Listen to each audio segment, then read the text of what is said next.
Have you ever felt guilty for not wanting to be behind the chair the way that you used to be? Let's just be honest for a second, because this is something that a lot of salon owners feel, but I don't think anybody really talks about it.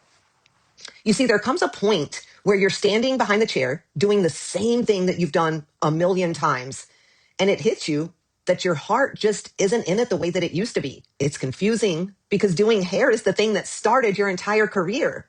It's how you built a name for yourself. It's what people know you for.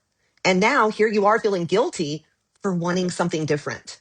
And it's not because you suddenly dislike doing hair. It's just that your mind is somewhere else now. You're thinking about your team more than your clients. You're thinking about your systems, your goals, the business, the future of your business.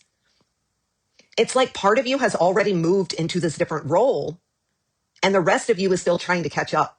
I think this guilt hits us because we don't want people assuming anything bad about our intentions. You don't want your team thinking that you are checking out completely. You don't want clients feeling like they're going to be abandoned. You don't want anyone thinking that you're too good for the chair now. So you stay. You keep working. You keep trying to be the stylist that you were years ago, even when everything in you knows that you've outgrown that version of your career.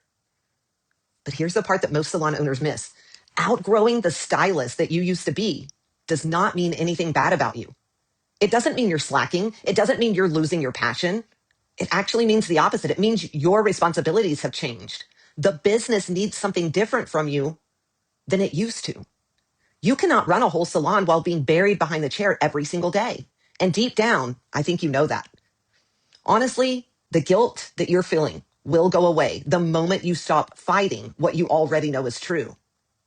You're not leaving behind the old version of you. You are building on top of it.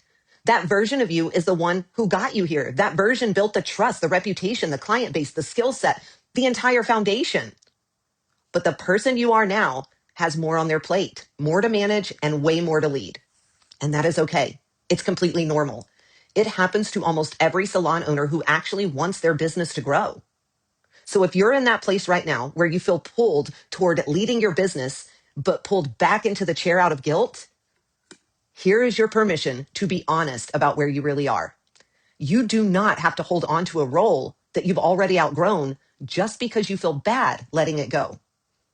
Guys, if you want help figuring out what stepping into that next version of your role actually looks like without the guilt, without the stress, without feeling like you are abandoning anything or anyone, click the link in my bio and schedule a strategy call. This is a transition that we help salon owners with every single day, and it makes a world of difference when you stop